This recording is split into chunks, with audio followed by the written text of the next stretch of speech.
Hey there, guys. So I want to thank you, as always, for taking the time to check out this week's live stream, which we're going to be talking about timing your workouts for maximum strength. So before I do begin, as always, I do want to mention my website, bponlinefitness.com. You can sign up to a free email newsletter there, as well as learn more about various things related to fitness and nutrition through my blog. That blog is free to access. You can also, of course, sign up for online fitness coaching there, and I can reach out to you and we can schedule a free consultation to discuss your goals. So, again, guys, please check that out and please support my content. I do have videos that I'm working on for my YouTube channel that I'm going to be regularly posting outside of these live streams. So definitely check those out. I do have a video that I'm working on that's talking about nutrition related to healthy fats. So definitely watch out for that video. It'll be up very soon. I'm in the process of editing it, but that'll be uploaded to YouTube. This video does get archived to YouTube as well. So, of course, if you miss live streams, they do stay archived there. I have a ton of different videos that you can check out on there as well. And please subscribe to my content there and definitely support it and share it if you find it helpful. So let's go ahead and get started with talking about the topic for the day, which is timing your workouts for maximum strength. So I don't believe that I've actually went over this particular topic in any certain way. Um, I know I've talked about many different things related to weightlifting, but I don't think I've really dived into talking about, timing any of your workouts and how that timing can make a difference towards gaining strength. So these are the topics that we're going to be discussing today. We're going to go over the science of strength gains, understanding the supercompensation curve, optimal training frequency, the best time of day for training, picking the right training days, as well as an example of weekly splits and more.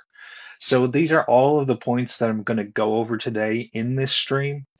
And if you guys have questions about anything I discuss, feel free to leave a comment and let me know. But let's go ahead and get started with the first point here, which is the signs of strength gains. So the body follows a circadian rhythm, influencing muscle performance, hormone levels, and energy. Peak physical performance is often observed in the afternoon to early evening. This is around 3 to 7 p.m. Body temperature is at the highest in late afternoon, improving muscle elasticity and reducing injury risk. Testosterone levels actually peak in the morning, aiding in muscle synthesis, but cortisol, a stress hormone, is also high, which can counteract muscle growth. Released primarily during deep sleep, aiding muscle recovery and growth. So again, keep in mind cortisol is that stress hormone that if you lack sleep, this is you're going to have more cortisol, which is going to be detrimental to your growth. Training later in the day may optimize the testosterone to cortisol ratio for strength gains. So these points here, as we're talking about this topic, I don't want to make it seem like if you train a specific time of day that it's going to be worse, you're going to be worse off doing that. What I want to get across is that there can be benefits depending on what time of day you train. It's not that if you don't train these specific types of days that you're not going to get, any muscle growth. Because as I've mentioned before, muscle growth has a lot of different variables. I mean, it's not just one thing. I mean, it's so many different variables that make up that muscle growth. Like we talked about nutrition, what you do in your workout routine, your recovery, things of that nature. So just because you may not, work out at the most optimal time doesn't mean you're not going to get growth. It's just going to be a minor sort of downside to your overall routine if you do, choose that particular time. So just know that, you know, this isn't, it's not going to be really that detrimental, but it can make a difference when it relates to, your specific goal. So, understanding the supercompensation curve. The supercompensation curve refers to the cycle of stress, recovery, and adaptation that leads to strength gains. So, there's different phases that you go through that is known under this term known as the supercompensation curve. So the first point here is a workout, which is known as the stress phase. This is training that creates micro tears in the muscle fibers and depletes energy stores. So this is just what normally happens in your day-to-day workout. This is going to happen. You're going to have micro tears in the muscle, and you're going to really deplete your energy in a workout. That's one of the main things that comes with a workout, of course. The next phase here is the recovery phase. So this is going to be, of course, post workout. The body repairs and replenishes energy levels. And like I've mentioned many times before, what really influences, your growth has a lot to do with your nutrition and your recovery side. And so it really is important to keep that in mind as well, outside of just when you time your workouts. The next phase here is the supercompensation phase, strength and performance temporarily exceeded at the previous baseline. So the next phase after that, is the detraining phase.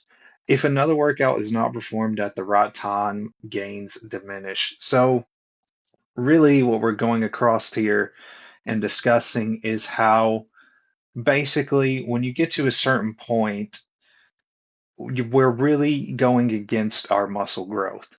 So when we have a proper balance in how we do our workouts, it's not just about the specific time of day that we perform our workouts, but it's also about how we space those workouts out so that it is optimal towards, preventing overtraining. And overtraining is something I've discussed previously before. And basically, what overtraining is where the body basically, it's basically when you exert too much, energy and too much effort onto the body in your workouts. For example, whenever I was doing, before I got started as a trainer, what I was doing a weightlifting routine 7 days a week. And that's what I did for a consistent period of time because I thought at that time, of course, I'm more knowledgeable now, but at that time, I thought that the more that I worked out, the faster I would get those, that strength gain. And so I realized, okay, this, I've got to have recovery. I've got to have a balance in how I do that. So what I want to get across here when we're talking about such as the super compensation phase, strength and performance exceeded the previous baseline, this is where we're, it's almost in the same realm as when we're talking about progressive overload and we're gradually, increasing what we did to the previous phase. Detraining in itself is a phase where, for example, the detraining is to summarize it because I know these are a lot of different terms. And that's what I want to clear up here when we're talking about this because I know that it can be confusing when we talk about these different points and it's like you've got all these terms and it's like everything can be really confusing. So what I want to get across as far as what detraining is for example, let's say that you consistently are working out. You've been working out consistently, you've been focusing on progressive overload pretty often. And again, progressive overload is where you're gradually increasing your intensity of your workout as you are going through a specific phase in your workouts. You're gradually increasing your weights, it could be your reps, anything of that sort. And that's what progressive overload is. So let's say you're doing a workout routine consistently in that, in that same vein. Detraining is where you basically slow down. Detraining is not necessarily a bad thing. A detraining phase is just where you're giving your body a little bit of leeway and recovery in your workouts. So you would still be working out, but you would basically be, lowering your weight back down to focus on letting your body really, relax a little before you go back into that sort of progressive overload phase. I do this myself in my routine where sometimes I may be getting to that point where I'm, consistently trying to get my weight up, consistently trying to, reach, a personal best or this and that. And there's certain times where I do that. And then I get to a point where it's like, okay, I think I need to slow down just a little bit, let my body recover. And then as I get back to it, work on that progressive overload. And detraining just gives your body a little bit of a rest as you're still doing your workouts. So I hope that that is understandable what that means. Again, the workout is that stress phase. It's when you're doing your normal workouts. Recovery is what post workout outside of that, sort of phase. And then the super compensation is where you're gradually increasing your intensity up more for strength and performance. And then the detraining is where we're lowering down, we're lowering back with our, workouts, slowing down just a bit. We don't want to, completely go completely easy on ourselves, but we want to slow down just a bit to give our body a little bit of leeway to relax, and then we go back. So I hope that that's understandable what I'm trying to get across here. Again, if you have questions, let me know. But that's basically to summarize what all of these phases mean. So, optimal training frequency. So, like I discussed, it's not just about what time of day you train. It can be also about your frequency of how often you do train. So, training too soon prevents full recovery. So, this is a risk of overtraining. That's what I just discussed with my, really old routine before I got started as a trainer. I was working out 7 days a week. So, that's an example of overtraining. I was doing too much because I wasn't giving my body enough rest. So that in itself is an example of what overtraining is. And the more that you put pressure on your body, the more it's going to be detrimental to your muscle growth if you don't let your body recover and repair. Those muscles, in order to build muscle, it has to repair. It has to have nutrients, it has to have proper recovery and sleep, has to have, be hydrated. It's a lot of different factors that, go into the aspect of muscle gain. So training too late misses supercompensation, which is a loss of progress. Again, keep in mind that that supercompensation is where we're increasing our strength and performance. We're gradually increasing that intensity. So if we're not doing it at the optimal times, it can make a difference whether we actually, reach our goal in a timely manner. So ideal workout timing depends on training type and intensity. Again, this is all based on your particular goal, what you want to focus on. It's not something that's going to be identical to somebody else's goal. It's going to be something that you have to adapt to your specific situation. So the best time of day for training. So we're going to go back to talking about this and breaking down some of the good points that come with these specific times of day. So again, keep in mind that just because you don't work out at a specific time of day does not mean that you're not going to get that optimal growth. There are just different benefits that can come with working out at these specific times. So, for example, afternoon or early evening, or afternoon to early evening, I should say. So, this is between 3 p.m. to 7 p.m. So, this again is where your peak body temperature enhances muscle function and flexibility. You've got an increase in hormone levels, which is that testosterone and growth hormone. Your optimal nervous system is activated and for strength output. And then let's go into the next point here. So, for example, with the morning, I work out very much in the morning. The morning time is my favorite time to work out, and mostly because I like to start my day that way. I feel like, morning workouts, and this is just me. I mean, again, wouldn't have to work out at this time of day. But to me, I enjoy morning workouts, and I feel like it works best for me. But again, keep in mind that these are the specific benefits that come with, working out in the morning. So this is 6 a.m. to 10 a.m. This boosts metabolism and mental alertness for the day. It enhances workout consistency and habit formation. So you're going to easily build a habit more often if you work out in the morning. It's going to lower your cortisol levels post workout, stress regulation. So you're going to have less stress post workout if you're working out at this time. Again, that's the benefits that you're going to get from this. And I think that's why, I really have been so stuck into my routine because starting early in the day, it does help to build that habit. So if you're somebody who's starting out, I think that's something that you should really get a grasp on is, starting your workouts in the morning.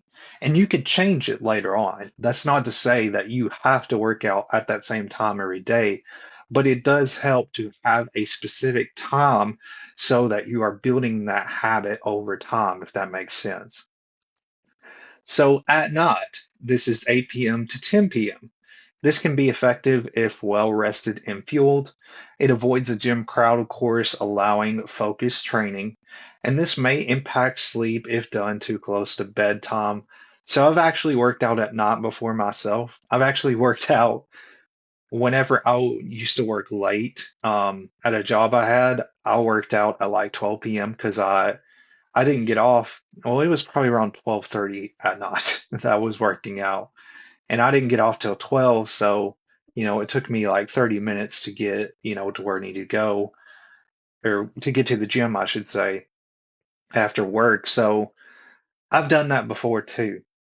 Again, these times of day are just giving you a good, idea on what are the benefits if I work out at this specific time of day. And there are some, physical benefits that come with that, such as the afternoon and early evening, as well as morning time. So you just have to sort of weigh out what your current routine, your current lifestyle, and sort of decide there as well. So pick the right training days. Again, it's not only what time you train, it's also how you do your training frequency and how often you train. So, this is something that you really need to take a step back and really think about in order to, build a routine that's going to be optimal for you. So, you want to assess your schedule. Choose days when you can fully commit physically and mentally. So, don't force your training into already overwhelming days. That's really very important. The more that you have your training on specific days, if you have a day that is a little bit more laid back, and a little bit where you're not having so many obligations, pick your training days based on those, lower, priority days, I guess I could say there. So just think about that when you're choosing your training days. Balance training and recovery. So it's important to alternate intense workout days with lighter sessions or active recovery to avoid fatigue and overtraining. This is something that I do for my clients, and I have them, focus on this because usually for their rest days, I'll have them do active recovery most of the time, depending on if, how much they've trained. That's going to determine whether they need to focus more on active recovery or focus a little bit on passive recovery. So again, active recovery I've talked about in the past, but I do want to reiterate it. Basically, what active recovery is on a rest day, this is where you're still basically staying lightly active, such as doing cardio, doing a lot amount of cardio, let's say 30 to 40 minutes, 60 minutes cardio, and you're doing it at a slow pace. You're not running, you're not doing anything of that sort. You're just focusing on keeping your body active and focusing on, you know, another example for active recovery can include stretching exercises, mobility exercises, anything like that. Even light body weight exercises can be classified under an example of active recovery. Now, on these days, of course, you wouldn't want to really have a structured routine. That's not the focus of these days. It's to let your body rest and then prepare for your next workout. And that's what I have my clients do as it relates to rest days, is to still stay a little bit active while letting your body rest. So having a balance between those two is important. You need to have rest days and you need to have training days. So factor in sleep and stress. Poor sleep or high stress, if you have, any of these factors, shift heavy training to another day. Your body may need to be in a state of recovery to perform and adapt. If you do have days where, and this happens time to time with me, where I get really poor sleep, sometimes I'll, try to take a break. I'll try to, take a day away, if my body needs it. And that's something that you have to determine yourself. How do you feel? Really determine that based on your current situation. Know your energy peaks. Are you stronger in the morning or the evening? Align your training with your natural energy rhythm. Like I discussed earlier when I was talking about, working out in the morning. I do the morning workouts because that just works for me. That's the time that, I just feel like I'm at my best when I do it early in the morning. That may not be for you. It could be later in the afternoon. I know there's a lot of people that do work out later in the afternoon, and it probably works better for your schedule, maybe your work schedule. So again, even though there's specific benefits to different times, still take the time to choose a day that works for you and a time of day, I should say, that works for you, and also choose days that are going to fit well with your routine. So here's an example weekly split, just to give you an idea on, how a workout could be structured. So on Monday, that would be a strength upper body workout. So you'd likely be doing weightlifting involving your upper body. This includes chest, back. This could also include biceps and triceps. This could include a little bit of shoulder workout. That's what's going to be in that specific day of training as an example. Tuesday, active recovery. Like I mentioned with active recovery, you are still resting, you're still not doing structured exercise, but you are still staying active. You're doing a lot cardio, you're doing a lot exercises that's not overexerting on your body. You're just doing really low intensity exercise on those days. And then you go into Wednesday, which is strength, lower body workouts. Again, strength, we're thinking weightlifting, free weights, things of that nature, machine based workouts. And basically, what you would do with this, example of lower body, what type of, muscles you would target. This can include, of course, your quads, hamstrings, glutes. This is legs, you know, calves. This could be anything of that sort, targeting the lower body. This could be also lower back too. Just keep that in mind. Thursday, let's say we do mobility and core workouts. Mobility and core, this could include a mix of both body weight as well as, more weightlifting based exercises. Because you can do, there's different core based workouts you can do using equipment. You can't do as much, but you can use, free weights. Like if you're doing a Russian twist, you could add a little bit of resistance in there using a dumbbell. The same can be said for crunches and sit-ups. You can add resistance to those. But likely for mobility and core exercises, you would be focusing primarily on body weight instead of machine or, free weight based exercises. Friday, conditioning and HIIT. So basically what conditioning and HIIT training is it's basically interval training. This is really, you know, basically like the way I describe it is like successive workouts or having workouts in succession where you're doing a specific, a lot of times these are body weight exercises where you're doing them for a specific amount of time. Let's say for like 60 seconds, you may be doing jumping jacks. You rest for maybe 30 seconds, and then in the next workout, you're doing, body weight squats, and you're doing that for 60 seconds, as many reps as possible. That's basically HIIT and conditioning. This could include drill-based workouts. For example, a drill-based workout is a lot of times when you think of like football, when they're doing those specific running drills. This could also be under that specific, top of exercise. So Saturday, full body workouts, again, this can be done in many different ways. You could combine this type of workout with, body weight, strength training, weightlifting, things of that nature. This is where you're targeting both the upper and lower body at the same time. So that's what that's going to be. That's basically an example of full body. And then, of course, Sunday rest. So this is different than active recovery rest. So this is where you're really just stretching. You're just letting your body rest, recover completely. This is basically more passive recovery. This isn't the same as active, where you're just letting your body rest. You may be doing light stretches, but you're not doing, any type of exercise. So this is just an example of what a weekly split could look like. Again, this is not for everybody. Everybody is going to have a different specific way that they want to train.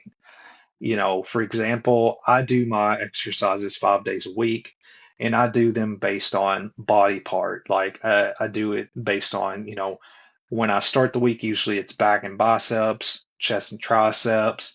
I do shoulders and core together, and then I'll do legs at the end of the week, and then I'll have 2 rest days. So it's structured different for everybody, but this is just to give you an example on what that could look like. So fatigue accumulation and training timing. So fatigue builds up throughout the day from physical activity, mental stress, poor nutrition or hydration, as well as inadequate rest. So how do you train around your fatigue? And again, fatigue can happen many different ways.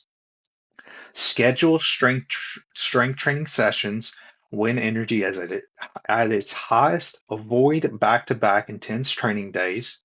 Use lighter recovery sessions after tough days, and track how your body feels at different times. So this is something that you'll have to assess yourself as you're building a routine. Find the time that works for you or you feel like your energy is at its peak, and make sure that you're balancing your recovery around those specific days where you feel like you're at your peak and that you're doing well. So how long should you rest? So, as far as rest, it's all dependent on, of course, how you feel and based on the exercises you're doing. Max strength, you want to rest between 2 to 5 minutes. Full ATP recovery for heavy lifts. So, this is in the workout. So, when you're in your exercise, doing your workout routine, this is how long you should rest in between those sets. So, for muscle growth, 60 to 90 seconds. This keeps tension high and limits full recovery. Endurance and conditioning, you want to rest 30 to 60 seconds and keeps heart rate elevated. So, depending on your specific goal, there's a specific time that you do want to take to rest between your sets. So, keep that in mind. If you're focusing on strength, you want to have longer sets. If you're focusing on, more interval, more conditioning based exercises, you're going to focus on lower rest periods. Alrighty, guys. So that is all I have for you guys today. I know that was quite a bit of different topics and very detailed in a lot of different ways. So I do want to thank you for taking the time to check this out. I love talking about these topics like this, and I love really breaking these topics down to make them more digestible. I hope that it was digestible. I do try to do that as best as I can because there's so many terms that are thrown around, and it does make it hard to understand specific things, especially, related to fitness because you hear so many different things. And there's just a lot of different, types of topics talked about, different types of methods, and this and that. So thank you guys once again for taking the time to check this live stream out. I hope that you found it helpful and valuable. I will have another live stream next Wednesday at 12 p.m. Central Standard Time, and I'll have that event published pretty soon to where you can RSVP to it and watch it live when it does come out. Again, this will be archived on YouTube. If you are watching this on YouTube, you can share it. Please take the time to share it if you can, as well as, liking this video and leaving any comments that you have. So thank you guys for taking the time again, and I will see you guys next Wednesday at 12 p.m. Central Standard Time in the next live stream.